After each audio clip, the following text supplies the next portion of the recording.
ఈ సమయం ఇచ్చిన సేవకులకి సేవకులకి అలాగే వేదికలను అలంకరించిన సహోదరులకు అలాగే విశ్వాసాలకి నలభై ప్రమాదాలు.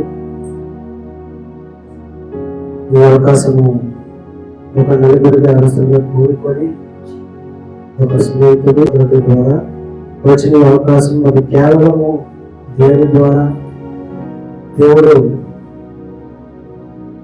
ద్వారా వచ్చిందని నేను నమ్ముతున్నాను. అది హృదయపూర్వకంగా దేవుని హృదయపూర్వకంగా చేస్తున్నాను. ఈ 5వ మాట మనం ఇప్పుడు చదివినాం కాబట్టి సమయం కూడా లేదు కాబట్టి నేను ఎక్కువగా చెప్పను. ఒక స్టోరీ మాత్రమే చెప్తాను. ఆ స్టోరీలో మొత్తం మీకు అర్థమయ్యేలా అర్థమవుతుందని నేను నమ్ముతున్నాను. ఇంతవరకు మన వాక్యాల ద్వారా విన్నాము. మీరు ఎక్కువగా హింసించండి. ఎందుకంటే ఈ 5వ మాట పలకడానికి ముందుగా ఒక సమయం అంట ఒక తండ్రికి కొడుకుంది అనమాట. అలా ముందుగా తండ్రి ఆ కొడుకును పెంచుకునేవాడట. అలాగే చిన్నతనంలో ఒక సమయం అంట ఆ కొడుకుకి జ్వరము వచ్చింది. జ్వరం వచ్చినప్పుడు ఆ కొడుకు ఎంతో వేదన పడుతుంటప్పుడు ఒక టాబ్లెట్ ఆ తండ్రి వేసి ఎన్నో యోగాక్షేమాలు చూసేవాడనమాట. ఇంకా తగ్గట్లేదు, జ్వరం అయితే పెరుగుతుంది అనేసి టెంపరేచర్ చూశారనమాట. చూస్తే 104 వచ్చిందనమాట. ఇదైతే వేడి పెరిగిపోతుంది, టచ్ చేయలేకపోతున్నా అనేసి ఆ తండ్రి ఎంతో వేదంతో ఉంటూ ఆ డాక్టర్కి ఫోన్ చేశారనమాట. ఆ తండ్రి చేస్తే అయితే అర్జెంటుగా హాస్పిటల్ తీసుకొచ్చండి, నేను చూస్తానని ఆ డాక్టర్ గారు ఆ తండ్రికి ఫోన్లో చెప్తున్నారు. చెప్తే వెంటనే కారు వేసుకొని పక్క సీట్లో ఆ కుమారుని కూర్చోబెట్టి వెళ్తూ ఉంటే ఆ కొడుకుకి ఒక ఆలోచన వచ్చింది. డాడీ నేను చనిపోతానా అనేసి ఒక ప్రశ్న వేశాడు తండ్రికి. అప్పుడు తండ్రి ఏమో సమాధానం ఇవ్వాలి? నువ్వు చచ్చిపోతావు అనేసి సమాధానం ఇవ్వాలా? లేదు. కానీ ఆ తండ్రి నువ్వు చనిపోవు, నువ్వు బతుకుతావు, హాస్పిటల్ తీసుకెళ్తున్నా నేను డాక్టర్ బతికిస్తాడు అనేసి ఆ తండ్రి చెప్తున్నారు. చెప్పినా సరే ఆ తండ్రి మనసు ఆగట్లేదు. ఎలాగైనా బతికించుకోవాలి, నా కొడుకుని ఎలాగైనా బతికించుకోవాలి అనేసి ఆ తండ్రి ఎంతో వేదంతో ఆ కారు నడుపుతూ వెళ్తూ ఆ కొడుకేమో ఇంకో వేదంతో డాడీ నేను చనిపోతానా, నేను బతకనా అనేసి ఆ తండ్రి వేస్తే ఇదే సమయంలో ఇదే పరిస్థితిలో మనం ఉంటే తండ్రిగా మనం ఉంటే ఏం చేస్తారు? అది ఎంత చెడ్డ తండ్రి అయినా ఎంత దుర్మార్గుడైనా ఆ తండ్రి ఏం చేస్తాడు? ఆ కొడుకుని బతికించుకోవాలి అనేసి తాపత్రపడతాడు. అదే విధంగా ఈ తండ్రి కూడా ఎంతో తాపత్రపడుతున్నావు, బతుకుతావు. అలాగే ఆ డాక్టర్ నువ్వు చనిపోతున్నావు అని చెప్పినా సరే ఆ తండ్రి ఏం చెప్తాడు? నువ్వు బతుకుతావు, ఎలాగైనా నా ప్రాణం అడ్డేసరి నేను బతికించేస్తాను అనేసి తండ్రి చెప్తున్నాడు. ఇదే మనము ఒకసారి పరలోకం వెళ్ళినట్లయితే, అదే సమయం పరలోకంలో మనం చూసినట్లయితే దేవాది దేవుడు యెహోవా దేవుడు ఆ యేసుక్రీస్తుకి చెప్తున్న సలహా ఏంటంటే, నువ్వు ఈ లోకంలోకి వెళ్ళాలి, ఈ లోకంలో నువ్వు ఇలా చేయాలి, ఈ మనుషులందరూ నువ్వు బతికించాలి అనేసి ఆ తండ్రి యేసుక్రీస్తు కుమారుడైన యేసుక్రీస్తు చెప్తే ఆ యేసుక్రీస్తు అనుకున్నాం. యేసుక్రీస్తు ప్రశ్న వేస్తే, డాడీ నీ తండ్రి నేను లోకంలోకి వెళ్తే నేను చనిపోతానా, ఈ లోకంలో నేను చనిపోబోతున్నానంటే ఆ యెహోవా దేవుడు ఏం చెప్పాలి? ఏం చెప్పగలగాలి?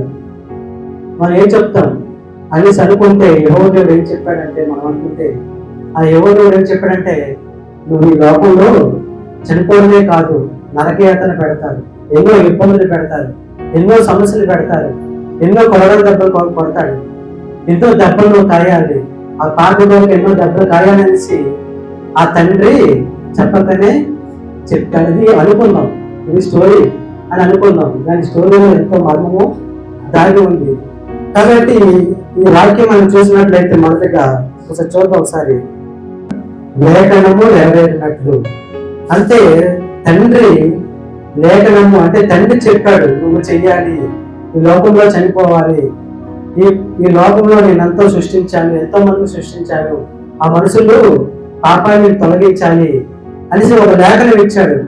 అంటే ఈ మాట దేవాది దేవుడు ముందుగా లిఖించబడ్డాడు, ఈ మాటలను ముందుగా రాశాడు. ఎవరు? తండ్రి అయిన యెహోవా దేవుడు. ఆ మాట నెరవేరకపోతే అది అబద్ధం అవుతుంది.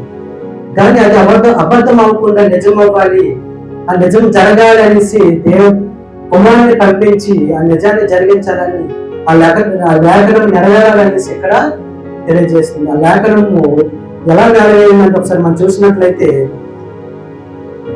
కీర్తనలు 69:21 చూసినట్లయితే ఏంటంట? దాహమేశ్వరుడు ఏం చేశాడు? చిరకను. అంటే ఎప్పుడు మాట? దావీదు ఎప్పుడు కాలం వాడు? 1000 సంవత్సరాల కిందట దావీదు ఉన్నవాడు. అంటే యేసుక్రీస్తు పాతకాలంలో కనిపించే దేవుడు కుమారుడు.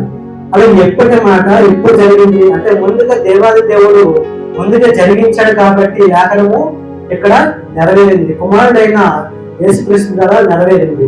అంటే దేవాది దేవుడు ముందుగా లేఖనం ప్రకారము ఇది జరగాలి, జరిగితే తప్ప ఈ మనుషులకి పాపక్షమాపణ ఉండదు అనేసి తెలియజేశాడు కాబట్టి లేఖనము నెరవేరింది. అలాగే ఈ లేఖనం నెరవేరాలి కాబట్టి ఇలాగా దాహము ఆ ఏమని తెలియజేశాడు. అంటే అంటే ఇలా జరగాలి అనేసి దేవుడికి తెలియదా? కుమారుడికి తెలియదా? అంటే దాహం ఎవరికి వేస్తుంది? బతకాలనే వాళ్ళకి దాహం వేస్తుంది, దాహం కావాలనిపిస్తుంది. చచ్చిపోయిన స్థితిలో ఉన్న వాళ్ళకి దాహం అనిపిస్తుందా? అంటే చచ్చిపోయిన వారికి చచ్చిపోతాడు కదా, ఇంకెందుకు చచ్చిపోయిన వ్యక్తికి ఇంకెందుకు మనం సాయం చేయాలి? దాదాపు చెప్పేశారు కదా అనేసి మనం తోటి సోదరులకి మనం సాయం చేయలేము. అలాగే ఇలాగా యేసుక్రీస్తు ముందుకే తెలుసు దాన్ని దాహం అయ్యాను అనేసి ప్రకటించాడు. ఎందుకంటే ఈ దాహము దేవుడికి రెండోసారిగా కలిగింది. మొదటిగా ఎక్కడ కలిగింది? సమరయ స్త్రీ దగ్గర దాహము కలిగింది. ఒకసారి చూద్దాం యోహాను సువార్త చూసినట్లయితే, నేను దేవుని వరమును నాకు దాహములకు ఇమ్మునని నిన్ను అడుగుచున్న వాడు ఎవరో నీకు తెలియదా? అంటే అక్కడ దాహం అనేది చూసినట్లయితే వరము అంటే జీవజలము అనేసి ఇచ్చేవాడు ఎవరో నీకు తెలియదా అనేసి యేసుక్రీస్తు వారు తెలియజేస్తున్నారు. అంటే ఈ జీవజలం ఇచ్చేవారు ఎవరో నీకు తెలియదా, నువ్వు తెలుసుకోవట్లేదా అనేసి ఇక్కడ తెలియజేస్తుంది. అంటే ఆ వరం దేవుని వరములు వాడెవడో అది నువ్వు ఎరుగు ఉంటే నీ వారిలో అడుగుతువు. అంటే ఎరిగి ఉంటే ఎవరిని నీకు అడగలవు, ఎవరిని అడగాలో నువ్వు తెలుసుకుంటే ముందుగా ఆయన నువ్వు అడగలవు. తెలియని వారి దగ్గరికి నీవు అడగలేవు. కాబట్టి ముందుగా దేవుడు ఎవరు, ఆయన మన కొరకు ఏం చేశాడు, ఏమి తెలియజేస్తున్నాడు ముందుగా మనం తెలుసుకుంటే ఆయనకి అడుగుతామని తెలియజేస్తుంది. అలాగే మన జీవితంలో ఈ మాట ఎంతో బాధగా ఎంతో లోతుగా తెలియజేసే మాట ఇది. ఆయన దాహం అనేది అంటే మనకు తెలియజేస్తుందంటే శరీరకంగా కాకుండా ఆత్మీయంగా దాహం ఇది. అంటే ఆత్మీయ దాహం అంటే మనము రక్షించబడుతున్నామా లేదా, దేవుళ్ళు ఎదుగుతున్నామా లేదా అనేసి తెలియజేస్తున్నాం. అంటే మొదటిగా దేవుడు మనం ఎలా సృష్టించాడు, వాడిని కుమారుడుగా సృష్టించిన దేవుడు మనము పాపలుగా మిగిలిపోయి మనల్ని దేవాది దేవుడు చేర్చుకోవడానికి, పరలోకము చేర్చుకోవడానికి, మనల్ని మార్చడానికి ఆత్మీయ దాహము కావాలి అని తెలియజేస్తుంది. కాబట్టి మన జీవితంలో ఈ మాట ప్రకారం ఆనాడు ఎన్నో కొరడాడప్పుడు రాత్రి నుండి ఇప్పటి వరకు ఎన్నో చిత్రహింసలు పెడుతున్న దేవుడికి ఈ మాట ఎంత ఆత్మీయంగా మనం తీసుకున్నట్లయితే మనకి దాహము కావాలి. ఏ రీతిగా దాహం అంటే ఇతరులకి తెలియజేసే దాహం కావాలి, ఆత్మను సంపాదించే దాహం కావాలి మన జీవితంలో. అలాంటి దాహం మనం పొందుకుంటే మనకి దేవాది దేవుడు వచ్చిన దాన్ని బట్టి సిలువ శ్రమలు పొందుకోవడానికి ఆయనకు ఒక అర్హత ఉంటుంది. లేకపోతే ఆయన వచ్చి సిలువ మరణం పొంది మనం వచ్చి అందరం ధ్యానం ఎక్కి వచ్చేసి మాటలు ధ్యానించుకొని వెళ్ళిపోతే దీనికి అర్థము పరమార్థం కూడా ఉండదు. ఇతరులకి తెలియజేసి ఇతరులకి మార్చగలిగితే ఎన్నో దోతలు అక్కడ ఆనంద పడతాయి, సంతోషిస్తాయి. అట్లయితే మనం కూడా ఆత్మీయ మనము కలిగి ఉండాలని తెలియజేస్తుంది.